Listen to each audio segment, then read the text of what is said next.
Good morning, good morning. Tanghali na pala. Wait nang lumabas. Pupunta tayo ngayon sa bike shop. Papa-align natin yung gulong sa harap. Ngayon lang ulit nakalabas after ng 520 Ultimate Challenge. So yun, napansin ko may konting wiggle yung harap na gulong. Na-8 yata yung wheel set ko nung nakarang 520. Maraming lubak kasi, hindi na kayanan. Ngayon papacheck up natin, papa-align. Pupunta ako ngayon sa Fuji, kung saan po kinuha tong bike na to. Eh sabi ng may-ari, libre naman daw, kaya sulitin ang libre. Samahan nyo ako guys. Bye.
Yun, dito na tayo.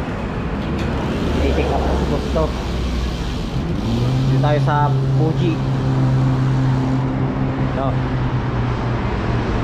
Harap lang siya ng ASI. Papacheck up natin si gusto.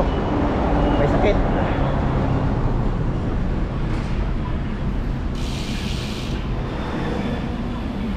Papa-align na rin daw, ano, maingay yung sa RD nya.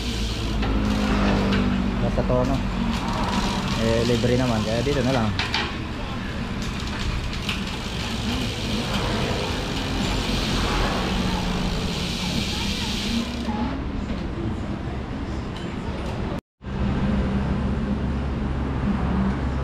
Na-align na ang gulong oh.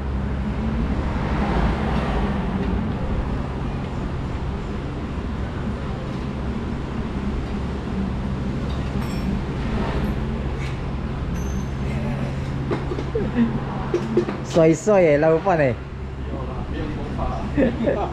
May kwan siya, yang ah. Ano ya?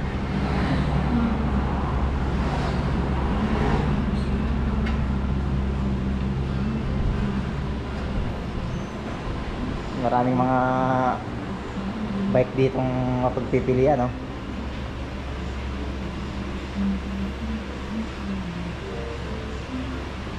Yan, gusto oh.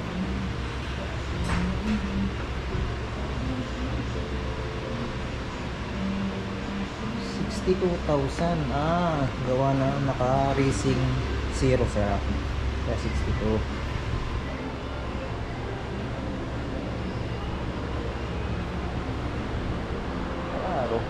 Panalo. May giant sila dito, composite.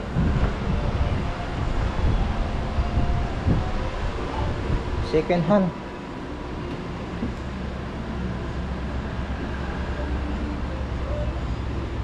Carbon na rin ang ano oh. Steam. Doon.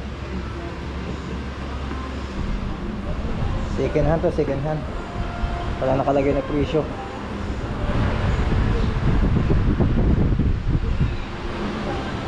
Ito mga mountain bike oh.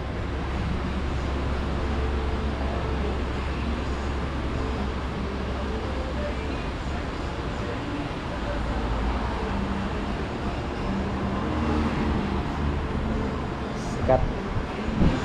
Pinapaayos siguro doon. Mga helmet. Nakalaga ng mga 4,000, 3,000.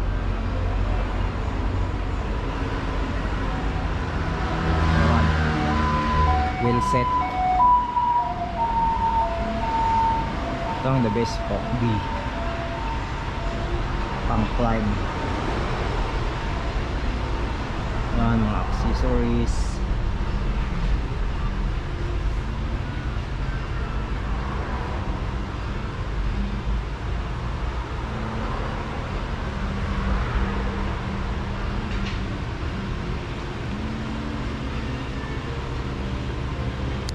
Yun.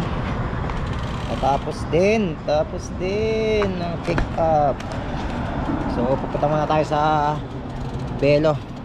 Titingin muna tayo ng quick release. Kabilan natin yung quick release para gumaan dyan konti. Tapos ng check up. So it's yung mga magpapa-check up ng bike dyan, no?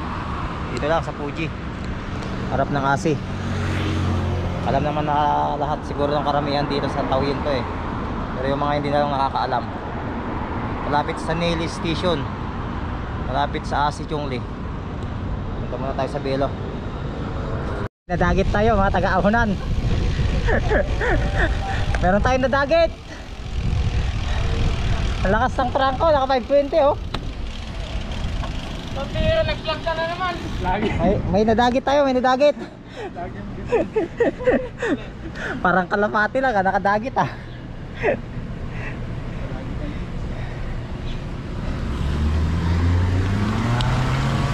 Mahirap nga naman nag-iisa, kaya kailangan sumama tayo sa mga mamaw ng Ahonan.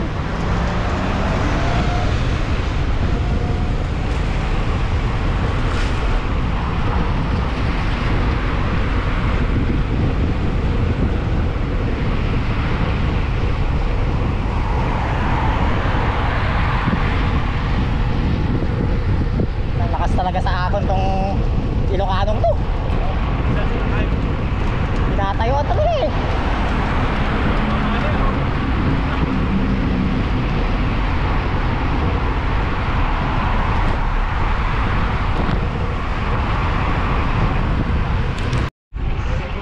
Oh yan oh. Ang bilis oh. Ako ang nadagit. Pupunta tayo ng Huko. Dagit ako ng taga Huko. Yun, promotor. Malalakas oh. Mga 7-Eleven. Yan si pare, bagong tropa.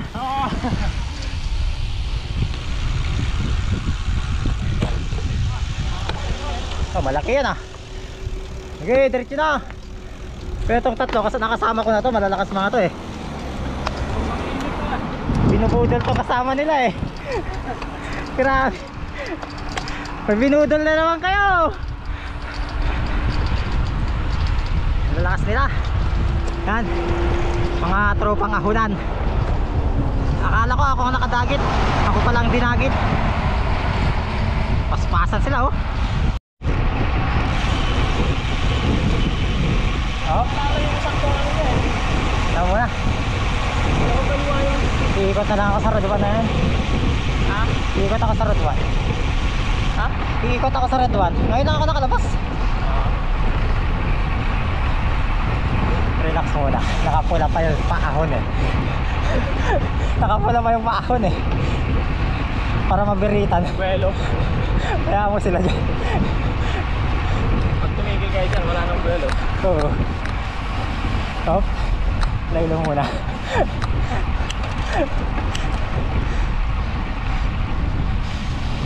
Malayo pa yan eh. Malayo pa yan. Dito ka muna.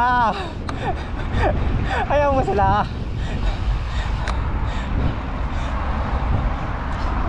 Dito ako sa gilid. Yan.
Hello.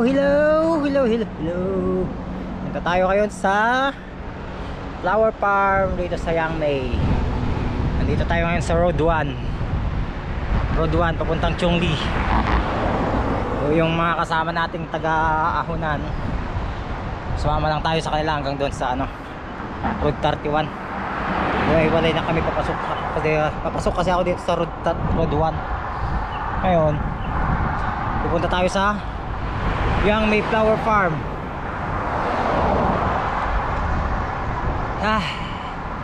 Grabe init. Ngayon lang nakalabas after ng 5:20. So after ng check up ni Gusto, siyempre kailangan natin gumala konti. Gala-gala din pag may time. Pang recovery lang ba? Recovery time.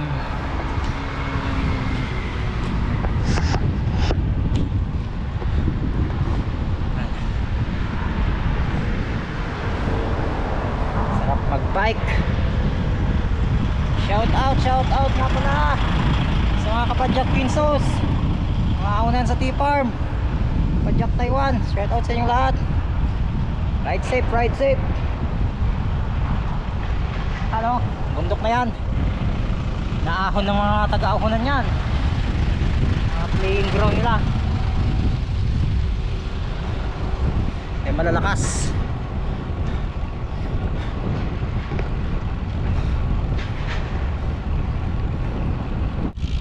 So yan, sad to say, ang flower farm dito sa Yangmei ay tapos na pala. Yan inararo na. Wala na. Hanggang November 8 pa lang pala sila. Hanggang November 8 lang. Ayan na ngayon. So hindi na natin naabutan. Wala na inararo na. Dito yon yung flower farm dito sa Yangmei. Wala nang bakas. Tapos na ang event. So wala na tayong naabutan. Better luck next time.